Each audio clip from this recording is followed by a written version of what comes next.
on today's unreasonable standards. And I think part of the catalyst for that is, I mean, we live in a world where, you know, I have access to like women in New Jersey. You know, New Jersey girls have access to guys in Los Angeles, right? I mean, it's like it's kind of a global, you know, like at very least it's a national marketplace. I mean, it could be potentially global, right? If you just go on Facebook, you can get yourself someone from Egypt if you want, right? Or at least hit them up. What that's caused, in my opinion, I mean, you could compare people before, right? You know, you grew up, you know, you went to NGIT, you saw Abuna before he was Abuna, and maybe you compare him to his friend, you know, Abuna's a little stronger, you know, whatever. But nowadays, I mean, you're not comparing someone to, you know, your local, whoever attends your local church. I mean, women who I think by nature always want to get the best they can for their future, for their children's future, now have access to and are hit up by guys from all over the place, right? And I think this has caused a real skew in what they think is a reasonable average, average guy, right? The average guy is like 5'9" and makes $40,000 a year. But you tell a girl that, you know, what her standards are, that guy's not making the cut. Do you think girls need to unplug from that, you know, social media, all that stuff? So I think it goes for both genders. I think there's unrealistic expectations, maybe in different categories for both guys and girls. Like guys want a girl that looks 22 forever, right? You know. Well, yes, yeah. Well, I know that guys, guys have a lot of unrealistic expectations. Well, but I just want to focus on girls today. Yeah, of course. I know. So there's an exercise that I walk my relationship clients through, and it's for them to build something called a red list, yellow list, and green list. It's actually a concept I got from this book called True Love Dates. It's a really great Christian dating book by Deborah Fileta, who also happens to be Egyptian. And she talks about, I want you to write all the red flags that you don't want to see in a relationship, like any kind of abuse, disloyalty, you know, somebody who has a certain type of behavior that you just will not put up with.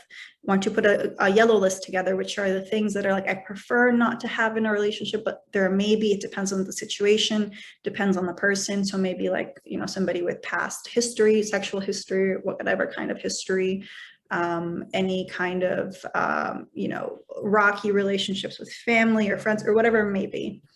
You know, it's situational. And then the green lists are all the things that you want, right? So this is, I want somebody who is godly, who is, you know, of good reputation, who is honest and loyal and committed, and all the things that you can dream up of, okay? And once I have them put together that list, and I say, okay, let's look at it again and see, do you have all these qualities? Because you're only going to attract what you are, right? Mm-hmm. And it's, you know, nobody ever comes back and says, I need somebody who is 6'2" and blue eyes and blonde hair, or it's not so much the superficial things that they're looking for, but it's someone, okay, I want somebody to take care of their health. I want somebody who is ambitious and, you know, in success. So it's not like I just want a doctor or a lawyer or an engineer, but I want somebody who is committed to always, you know, moving forward in their career, which are all good qualities and aspects to have. And if they go through that list and say, yeah, I have all these things, I don't have these red flags, and they're very honest with themselves, and I say, then you're more than capable of attracting that person, and you shouldn't be settling for anything less. And of course, you know, there's a lot of grace that we give to other people. No one is perfect, right? We're not perfect. And I tell them too, not to get nitty gritty about all the things, but the major things, like I want somebody who's godly, who's God-fearing, who's going to lead me to Christ. That's a non-negotiable, you know? Mm-hmm. So I say, if you have all those qualities, then I don't think you're being too picky for asking the same thing in return, because you always want somebody to, you know, challenge you to be on the same level, not feel like you're, you know, dragging them through things. And that's for both genders.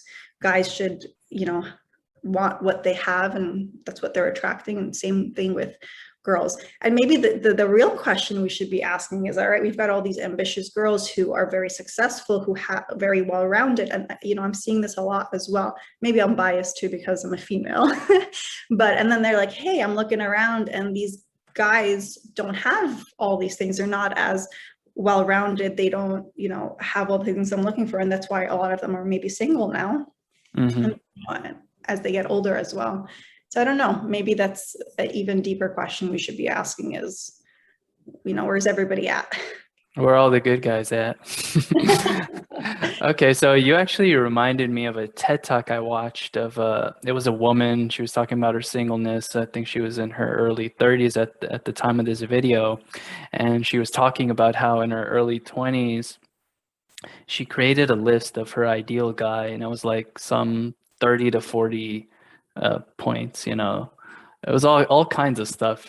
Funny, 6 foot whatever, ambitious, which is a code word girls don't really understand. It just that, which means makes good money, or is trying to make good money.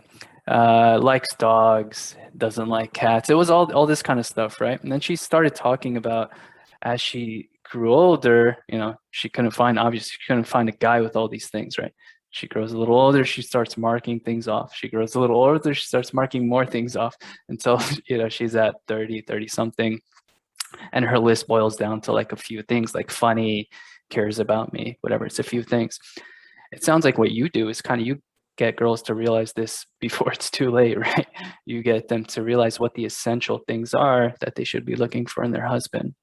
And I want to get into that right now, actually.